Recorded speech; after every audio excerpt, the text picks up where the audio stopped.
तो जैसा कि अभी जागृति जी ने बहुत स्पष्ट तरीके से, मुखर तरीके से कहा है कि अब भारत भी उस चंगुल में पूरी तरह से फंस चुका है। और एप्स्टीन फाइल का जो उन्होंने नाम लिया, खैर इसमें वो तमाम देश ही नहीं बल्कि हमारा अपना देश, हमारे देश के तमाम जिनको हम बड़ा सम्मान देते रहे, सम्मानित पदों पर कायम है, ऐसे लोगों के भी नाम आ रहे हैं। तो हमारा विश्व गुरुत्व तो तमाम तरीके के खतरों में दिख ही रहा है, केवल छलावा बन करके रह गया है। फिलहाल युद्ध की विभीषिका को जिस तरीके से देख रहे, उसके खतरे से आगाह कर रही है, उस पर निश्चित रूप से इस देश के तमाम राजनीतिक आकाओं को आज चेतने की जरूरत है और शांति के रास्ते, गांधी के रास्ते पर, बुद्ध के रास्ते पर आगे बढ़ने की आवश्यकता है। यही इस देश की पहचान है।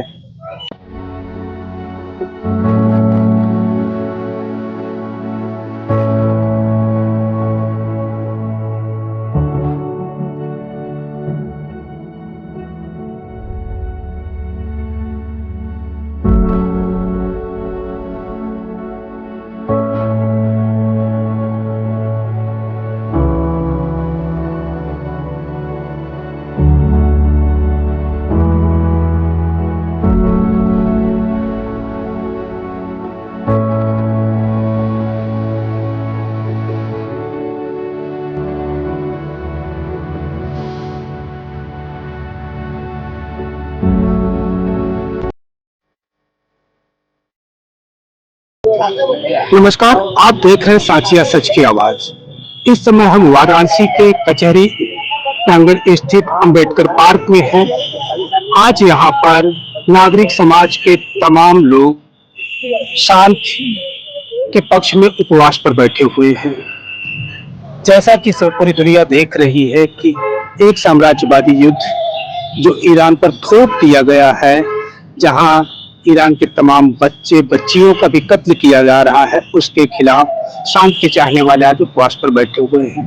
हमारे साथ यहाँ सर्व सेवा संघ के संयोजक, वरिष्ठ गांधीवादी कार्यकर्ता रामधीरज जी हैं। रामधीरज जी से जानना चाहेंगे कि किन मुख्य मांगों, किन मुख्य वजहों को लेकर के आज यहाँ उपवास पर बैठे हैं। रामधीरज जी, ये मांग तो केवल इतनी है कि भाई युद्ध तत्काल बंद होना चाहिए, क्योंकि युद्ध किसी समस्या का समाधान नहीं है। चाहे इतना लंबा युद्ध हो, लेकिन अंत में समझौते पर ही आना पड़ेगा। दूसरी बात यह है कि जो दुनिया की जनता, देश की जनता पैसा देती है, टैक्स देती है, उस टैक्स के पैसे को जो जनता के हित में खर्च होना चाहिए, वो युद्ध और हथियारों पर खर्च हो रहा है। ये दुर्भाग्यपूर्ण है। इसलिए आज के अवसर पर हम लोग शांति की कामना करते हैं। उपवास पर इसीलिए हैं कि दुनिया के जो लोग भी हताहत हुए हैं उनके हम साथ हैं, और सरकारों से अपील है कि ये पागलपन छोड़ करके जो बच्चे, नागरिक, उनके ऊपर जो हथियार डाले जा रहे हैं, ये बहुत ही अमानवीय और गैर जिम्मेदाराना है। ऐसी सरकारों को तत्काल बंद करना चाहिए और उनको अपने गद्दी छोड़ देना चाहिए। हमें युद्ध नहीं चाहिए, हमें शांति चाहिए। इस युद्ध का भारत पर क्या प्रभाव देख रहे हैं और भारतीय सरकार की जो भूमिका है उसको आप कैसे देख पा रहे हैं? देखिए, जो साफ साफ दिखाई दे रहा है कि आजकल जो हमारे केंद्र सरकार के हमारे प्रधानमंत्री हैं वो अमेरिका के साथ हैं, जबकि कभी भी भारत की पॉलिसी नहीं रही है कि वो सीधे तौर पर साम्राज्यवादी देश अमेरिका के साथ हो। तो पहली बात तो ये है कि वो अमेरिका के साथ हैं। दूसरी बात यह है कि इस युद्ध से जो भारत में महंगाई बढ़ेगी, तेल, गैस, दूसरे तमाम तरह की चीज़ों के, वो बहुत ही जनता में हाहाकार होगा। तीसरी बात यह है कि जो अभी हिंद महासागर में हुआ है, कभी ऐसा नहीं हुआ है कि कोई युद्ध जो कोई युद्धपोत आया हुआ है युद्धाभ्यास के लिए, सीखने के लिए, सिखाने के लिए, उसके ऊपर हमला हो और भारत सरकार कुछ नहीं बोले, ये हमारे ही क्षेत्र में हो, ये बहुत ही दुर्भाग्यपूर्ण है। इसलिए भारत सरकार की ये जो नीति है, जो हम अमेरिका के साथ, साम्राज्यवाद के साथ, कारपोरेट के साथ खड़े हैं, ये जनता के हित में और दुनिया की जनता के हित में सही नहीं है। इसलिए हम इसका विरोध करते हैं और सरकार से कहते हैं कि अपनी इस नीति को बदलें, क्योंकि साफ तौर पर दिख रहा है कि आज हम इराक से, ईरान से या रूस से या तमाम देश जो हमारे पुराने साथी रहे हैं, हम उनके साथ नहीं होकर के आज अमेरिका के साथ है, जो भारत की पुरानी नीति यही है कि हम गुटनिरपेक्ष रहे हैं, हम किसी के साथ भी नहीं रहे हैं। तो फिर से हम अपनी उस पुरानी नीति पर कायम हों, ये इस सरकार से हमारी मांग है और इसीलिए आज हम लोग उपवास पर हैं। हम मन बहुत दुखी है कि आज जिस जिंदगी को हम किसी को दे नहीं सकते हैं, उस जिंदगी को ये सरकारें और एक कारपोरेट पावर अपने हितों के लिए, तेल पर कब्जा करने के लिए जनता पर बम गिरा रहे हैं, उनको मार रहे हैं। यह बहुत ही दुर्भाग्यपूर्ण और अमानवीय है। हाँ, बहुत बहुत धन्यवाद रामधीरज जी का। तो जैसे कि फिर रामधीरज जी ने कहा कि जंग से कुछ भी हासिल नहीं होने वाला है, अंततः तो समझौते की नीति ही अपनानी पड़ेगी। और उन्होंने एक महत्वपूर्ण बात उठाई कि भारत गुटनिरपेक्ष नीति पर विश्वास करता था, जो अब संदिग्ध दिखने लगी है।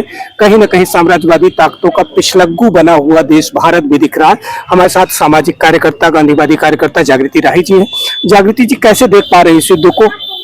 ये बहुत ही दुर्भाग्यपूर्ण है। पूरी दुनिया के लिए इस समय एक तनाव का माहौल बना दिया गया है और तमाम जगहों पर 2-2.5 साल में ट्रंप के कार्यकाल के दौरान और नेतन्याहू के जब अब सत्ता हिल रही थी, तो दोनों ने मिलकर जिस तरह का तमाशा खड़ा किया है, दुनिया के तमाम देशों में जो है एक मोर्चे खोल रखे हैं, जिसकी वजह से बहुत ही स्थिति खराब हो रही है। तो मैं मानती हूँ कि ये अच्छा नहीं है पूरी मानव जाति के लिए और पूरी धरती के अस्तित्व के लिए। ये लोग खतरा बन रहे हैं, इनकी लालच और सत्ता की भूख जो है वो खतरा बन रही है और सबको मिल करके इसका विरोध करना चाहिए, शांति की अपील करनी चाहिए। कोई भी विकास कभी भी युद्ध की दशा में तो नहीं हो सकता है और किसी का भला भी युद्ध से तो कभी नहीं होता है। तो शांति कोई लग्जरी नहीं है, वो जरूरत है इंसान की और धरती की के अस्तित्व के लिए।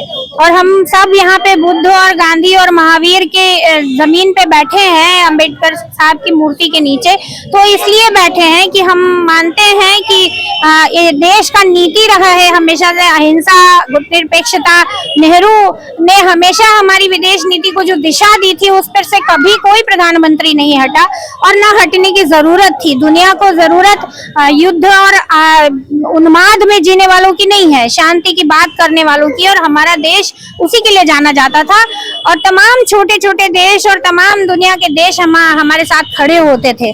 हमने वो अपनी जो एक मजबूत स्थिति थी दुनिया में, वो हमने खो दी कहीं ना कहीं, और एक जो तीसरा फ्रंट था वो हमने खो दिया। और हम एक ऐसे देश के जो लगातार विस्तारवादी और युद्ध के लिए ही जाना जाता है, तमाम संसाधनों पे कब्जे के लिए, कारपोरेट कंपनियों के लाभ के लिए उन्होंने पूरा मिडिल ईस्ट अपने पिट्ठुओं से भर दिया है। और उसकी वजह से वहां लगातार आप इराक को देख लीजिए, इतने साल लड़े, अफगानिस्तान का उदाहरण है, वियतनाम का उदाहरण है, कितने ही उदाहरण है, सीरिया है, नाम लेते लेते थक जाएंगे। इतने युद्ध उन लोगों ने लड़े केवल इसलिए कि उनको संसाधनों पे कब्जा चाहिए और उसको धर्म की आड़ दी जाती है। दुर्भाग्यपूर्ण ये है कि हमेशा उसको धर्म का युद्ध बताया जाता है, जो कि है नहीं, दरअसल में है नहीं। तो हम ये मानते हैं कि धर्म शांति के लिए है। ईसा मसीह हो या कोई भी धर्म हो, उसने हमेशा ही प्रेम की बात की है, शांति की बात की है, और हम उसी के लिए यहाँ बैठे हैं। यहाँ पे हर धर्म के लोग बैठे हुए हैं आज, और हम सब मिलकर के शांति की अपील कर रहे हैं। हम सर्वधर्म समभाव की बात करते हैं। यहाँ कोई इस्लाम और ईसाइयत या जैनिज्म के बीच में लड़ाई की जो एक परिकल्पना बना के और जिसकी वजह से पूरी दुनिया को युद्ध में झोंका जा रहा है, ये बिल्कुल गलत तरीका है सोचने का। नैतिक रूप से हमारे पास ही वो ताकत है कि हम दुनिया को दिशा दे सके। हमको अगर विश्व गुरु बनने की ख्वाहिश है तो हमें शांति के नाम पर बनना चाहिए, युद्ध के दम पर और सरेंडर करके किसी का पिछलग्गू बनने से नहीं होगा। आज गैस के दाम बढ़ गए, पेट्रोल के दाम बढ़ गए, 10-15 दिन के अंदर आपके पास जो है तेल वो भी नहीं रहेगा। आपको भीख मांगनी पड़ रही है, किसी से परमिशन मांगनी पड़ रही है तेल लेने के लिए। अपने मित्रों से मित्रता आप जारी नहीं रख पा रहे हैं, अपने लोगों को आप युद्ध में जबरदस्ती समझौते करके मरने के लिए भेज रहे हैं। ये क्या है? ये सरेंडर ही है। तो मैं मानती हूँ ये बिल्कुल गलत स्थिति में हमारा देश फंस गया है, इससे निकलने की हमें भी जरूरत है। बहुत बहुत शुक्रिया जागृति जी। हमारे साथ अब यहाँ उपवास पर बैठे हुए किसान नेता रामजन्म यादव जी हैं। रामजन्म जी से हम समझना चाहेंगे, वो लगातार ऐसे तो अन्न उपजाते हैं, किसानों के साथ काम करते हैं, लेकिन जो देश दुनिया में चल रहा है उस पर पैनी नज़र रखते हैं। तो इस युद्ध को वो कैसे देख पा रहे हैं और इसका क्या प्रभाव भारत पर पड़ेगा, उसके मद्देनजर हम उनसे समझने की कोशिश करते हैं। जी रामजन्म। देखिए, कबीर, रविदास, बुद्ध के नगरी के लोग, उस शहर के लोग आज यहाँ उपवास पे बैठे और उपवास पर हम इसलिए बैठे हैं कि हम यहाँ से एक संदेश देना चाहते हैं कि हम युद्ध नहीं बुद्ध चाहते। ये हमारा पहला संदेश है, हम यहाँ से देना चाहते हैं कबीर की नगरी से। और जो अभी हो रहा है, इजराइल, अमेरिका और ईरान के बीच जो हो रहा है, और पिछले दिनों वेनेजुला के साथ जो हुआ, जिस तरह से वहाँ के राष्ट्राध्यक्ष को अगवा करके अपने जेल में ले जाके डाल दिया है अमेरिका ने, और आज बिना किसी सोच समझ के, बिना किसी कारण के ईरान पे हमला कर दिया। तो इसका मतलब है कि अमेरिका चाहता है, हम तो वैसे हम मानते हैं कि हम 1947 में आज़ाद हो गए, लेकिन आज जो अमेरिका की करतूत है उसके चलते लग रहा है कि हमारी गुलामी फिर से आ रही है। क्योंकि आज अमेरिका ऐसी हालत में पहुंच गया है कि हमारी सत्ता पे भी काबिज है और हमारे संसाधनों पे भी काबिज है। ये जो वेनेजुला, ईरान वगैरह में हो रहा है या गल्फ देशों में जो हो रहा है, वो संसाधनों पे कब्जे की बात है, तेल पे कब्जे की बात है। तो ये पूरा कारपोरेट फिर से हमको गुलाम बनाना चाहता है, एक साथ साथ कर भी। लेकिन ये जो सामान्य लोग हैं जिनको हम बहुजन कहते हैं, ये दुनिया के बहुजन बेचैन, हलचल है, वो साफ साफ दिखाई देती है। आप बनारस में भी देख सकते हैं, भारत में भी देख सकते हैं, दुनिया के अन्य देशों में भी देख सकते हैं। और एक मुट्ठी भर प्रोफेशनल क्लास उन पे कब्जा करके बैठा है। तो ये हलचल मुझे लगता है कि कुछ करेगी, और परिवर्तन के नायक आज हमको नहीं दिखाई दे रहे हैं, लेकिन परिवर्तन के कार्यकर्ता दुनिया भर में फैले हुए। हमारे देश की सत्ता, हमारे देश के प्रधानमंत्री चाहे जो करें, लेकिन देश ईरान के साथ, इस देश का बहुसंख्यक ईरान के साथ। ये जो मुट्ठी भर लोग ये जो संदेश देना चाहते हैं या एक मैसेज कि कारपोरेट के इर्द गिर्द हम घूम रहे हैं, लेकिन आम लोग कारपोरेट के साथ नहीं है, ये संदेश दुनिया से आ रहा है। अब तो दुनिया से आ रहा है, और मुझे तो लगता है कि इसी युद्ध में कुछ नई चीज हो जाएगी और अमेरिका मात खाएगा और यहाँ से एक नई शुरुआत हो जाएगी और कुछ रास्ता निकलेगा। जो हम चुनौतियाँ देख रहे हैं आज की तारीख में, उसके हल करने की नई शुरुआत यहाँ से हो सकती है। बहुत बहुत शुक्रिया रामजन्म जी का। रामजन्म जी बहुत ऐसे समय में भी नाउम्मीद नहीं हुए, बल्कि वो देख पा रहे हैं कि दुनिया भर के तमाम बहुजन कार्यकर्ता आज इस युद्ध के खिलाफ लामबंद हो रहे हैं। भले ही यहाँ की सरकार या तमाम देशों के राष्ट्राध्यक्ष आज अमेरिकी साम्राज्यवाद के आगे नतमस्तक हो, लेकिन तमाम कार्यकर्ता आज शांति के पक्ष में लामबंद हो रहे हैं और बाउम्मीद वो देख रहे हैं कि नायक आज भले ना हो, लेकिन तमाम कार्यकर्ता अब समय के साथ अपना नायक भी खोज लेंगे और अपना शांति का रास्ता भी तलाश लेंगे। तो बहुत बहुत शुक्रिया। हमारे साथ सतीश सिंह जी हैं, जो बड़े वरिष्ठ सामाजिक कार्यकर्ता हैं वाराणसी के। तो हम सतीश जी से केवल ये समझना चाहेंगे कि युद्ध पर बहुत सारी बातें हैं कि अब जबकि बनारस में हम बैठे हुए हैं, जहाँ के सांसद आज इस देश के प्रधानमंत्री हैं और लगातार कहा जा रहा है कि वो इस समय पूरी तरीके से अमेरिकी साम्राज्यवाद की छत्रछाया में पल बढ़ रहे हैं। उनका विश्व गुरुत्व ट्रंप के आगे बिल्कुल बौना नजर आ रहा है। तो अपने इस प्रधानमंत्री की भूमिका को कैसे देख रहे हैं सतीश जी? बहुत अच्छा प्रश्न आपने उठाया है। और जिस तरह से साम्राज्यवादी ताकतों के सामने, खासकर मैं उस देश का नाम लेना चाहता हूं, अमेरिका जिस तरह से अपने युद्ध के बल पर पांव पसार रहा है और आज ईरान तक मिडिल ईस्ट को जो है अशांत घोषित किया हुआ है और हमारे मुहाने पर आकर के भी बमबारी किया है। हमारे जो ईरान के युद्धपोत आए हुए थे, हमारे आग्रह पर आए थे, हमारे देश के आग्रह पर यहाँ आए हुए थे युद्धाभ्यास करने के लिए, वो हमारे मेहमान थे, उनके ऊपर अटैक किया गया। उसके बाद भी हमारे देश के जो उच्च नेता हैं या प्रधानमंत्री हैं, ये इनकी जबान नहीं निकली कि ये ऐसा क्यों किए कि हमारे जो है मेहमानों के ऊपर अटैक हो रहा है। तो इससे ये साबित होता है कि ये जो है बिल्कुल डरे हुए हैं और भारत की जनता ने एक बड़ी भूल की है ऐसे प्रधानमंत्री को ले आकर के। हमें शर्म आती है कि ऐसे समय में विस्तारवादी ताकतों के खिलाफ इनको एक आवाज़ अपने तरफ से क्लियर आवाज़ उठानी चाहिए थी कि हम ऐसे ताकतों के खिलाफ नहीं रहेंगे। भारत का एक इतिहास रहा है, भारत हमेशा से युद्ध के खिलाफ बोलता रहा है, शांति के पक्ष में खड़ा रहता है। तो जो हमारे प्रधानमंत्री जी की जो भूमिका है, किस तरह से नतमस्तक है अमेरिका के पीछे, हम देखते चले आ रहे हैं। किस तरह से आर्थिक समझौते हो रहे हैं, किस तरह से वो तय कर रहे हैं कि आप क्या खाएंगे, कहाँ व्यापार करेंगे, किससे करेंगे, कब तक करेंगे, सारे फैसले जो है व्हाइट हाउस से तय हो रहे हैं। तो ये जो है बहुत ही शर्मसार करने वाली घटनाएं हैं। हमें लगता है कि हम शायद इस प्रधानमंत्री के रहते गुलामी की तरफ बढ़ रहे हैं। वो दिन दूर नहीं जब हम आज़ाद गुलाम भारत के नागरिक कहे जाएंगे। जी, बहुत बहुत शुक्रिया सतीश जी का। सतीश जी ने बहुत स्पष्ट तौर पर कहा है कि जिस तरीके से आज भारत अमेरिकी साम्राज्यवाद का पिट्ठू बना हुआ है, उससे आने वाले समय में हम अमेरिकी गुलाम नागरिक में तब्दील हो सकते हैं, इसमें यह कहने में कोई गुरेज नहीं है। और आज बनारस के तमाम शांतिप्रिय नागरिक अपने आप को कहीं ना कहीं शर्मिंदा महसूस कर रहे हैं।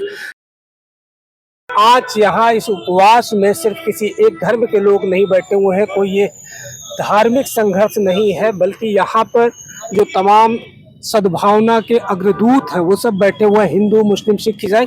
हमारे साथ सरफराज भाई हैं जो यहाँ हमेशा मानवीयता को बचाए रखने के लिए आगे आते रहे, खड़े होते रहे, लड़ते रहे हैं।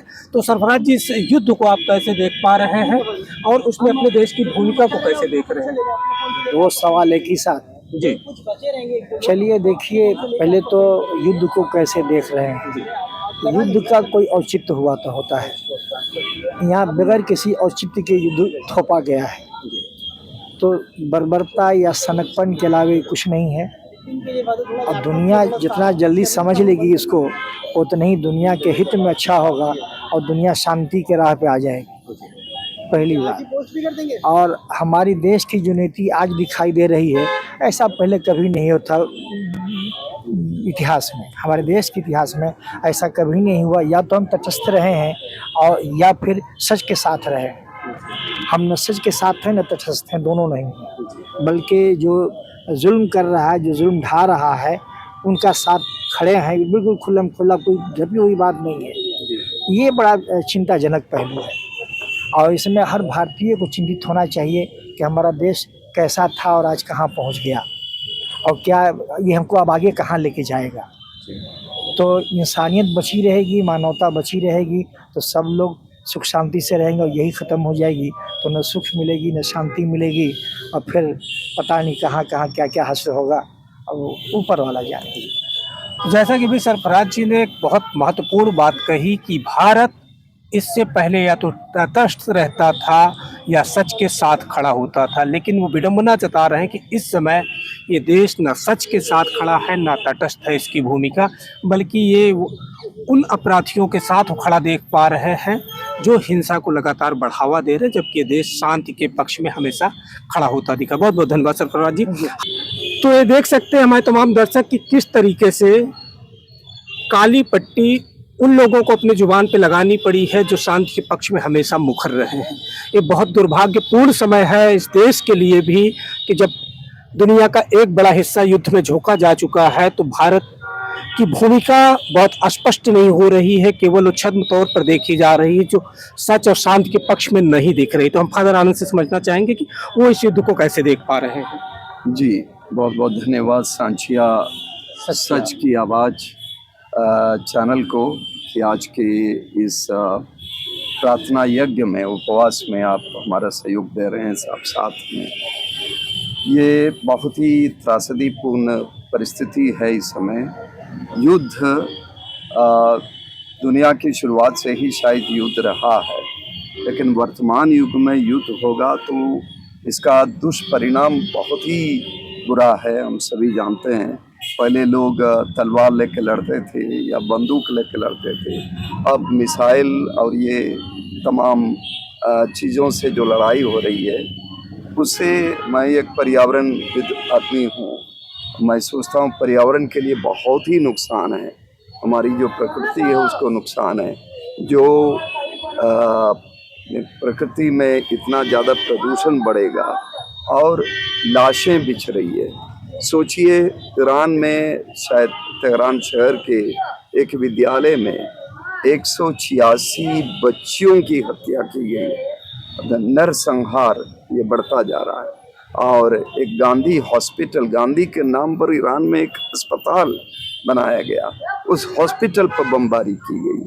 और इस तरह ईरान में और ईरान के द्वारा बाद में अन्य देशों पर कुवैत, कतर, बहरीन और दुबई और सऊदी अरेबिया के कुछ शहरों में जो बमबारी हुई है, मिसाइल अटैक हुआ है, एयर स्ट्राइक्स हुआ है, जिससे कितनी वो सब मिलिट्री बेस और एयर बेस और उससे हथियारों का जखीरा जो है वो उस पर आग लग गई। उससे पर्यावरण को कितना नुकसान हुआ। जान माल का नुकसान नहीं हुआ होगा, लेकिन प्रकृति को बहुत बड़ा नुकसान हुआ है। और ये जारी रहेगा तो आर्थिक स्थिति पूरे विश्व में बिगड़ेगी। और हमारे देश में गैस का दाम, पेट्रोल का दाम, डीजल का दाम, और ये जब बढ़ेगा तो महंगाई चरम सीमा पर हो जाएगी। तो इंसानियत का नुकसान है। प्रोफेट मोहम्मद ने कहा था कि किसी एक भी आदमी की हत्या होती है, समझो कि पूरी मानवता का कत्ल हो रहा है। तो इस सत्य को समझने की ज़रूरत है। युद्ध हम किसी के पक्ष या विपक्ष में हो या ना हो, लेकिन युद्ध अपने आप में गलत है। और युद्ध के नाम पर प्रतिशोध लेना भी गलत है। और यहाँ लालच, माने एक दूसरे को कब्जा करने, एक दूसरे देश को कब्जा करने की जो प्रवृत्ति है, जो लोग लालच के कारण शैतानियत उन पर हावी है। ट्रम्प, नेतन्याहू जैसे लोग इसका हम विरोध करते हैं और सभी राष्ट्राध्यक्षों से अपील करते हैं जो शांति प्रिय लोग हैं, तो इस्राएल और अमेरिका के खिलाफ अपनी आवाज़ उठाएं और जो भी प्रतिशोध की भी बात करते हैं उन सब का भी विरोध करे, शांति की अपील करे, कुछ ठोस हस्तक्षेप करे। हम सभी प्रार्थना के माध्यम से, आज के इस उपवास के माध्यम से अपने लिए, अपनी आत्मशुद्धि के लिए और राष्ट्राध्यक्षों की आत्मशुद्धि के लिए आज प्रार्थना कर रहे हैं, दुआ कर रहे हैं कि दुनिया पॉजिटिव तरीके से सोचे, शांति की बात, मेल मिलाप की बात, क्षमा की बात, दोस्ती की बात सोचे, नफरत को पूरी तरह से त्याग दे। जी, बहुत शुक्रिया। तो ये फादर आनंद हैं जो कह रहे हैं कि आज ज़रूरत है कि नफरत को पूरी तरह से त्याग के दुनिया शांति के पक्ष में खड़ी हो। और विडंबना ये है कि देश के तमाम राष्ट्राध्यक्ष इस समय एक आवेग में भरे हुए हैं। वो अपने संसाधनों को बढ़ाने के लिए लगातार हमलावर है एक दूसरे पर, यहाँ तक कि मासूम बच्चियों का भी कत्ल किया जा रहा है। तो बहुत दुर्भाग्यपूर्ण समय में हम जी रहे हैं। फिलहाल ऐसी तमाम प्रार्थनाएं शायद उनकी आत्मशुद्धि कर सकें। तो हम बहुत बहुत धन्यवाद देते हैं फादर का, और यहाँ जो बैठे हुए लोग हैं इन्हें शुभकामनाएं कि इनकी आवाज़ आत्मशुद्धि कर सके, सचेत कर सके, जागृत कर सके उन तमाम लोगों को जो शैतानियत की राह पर कहीं बढ़ रहे हैं, वो शांति की तरफ बढ़ सके। बहुत धन्यवाद।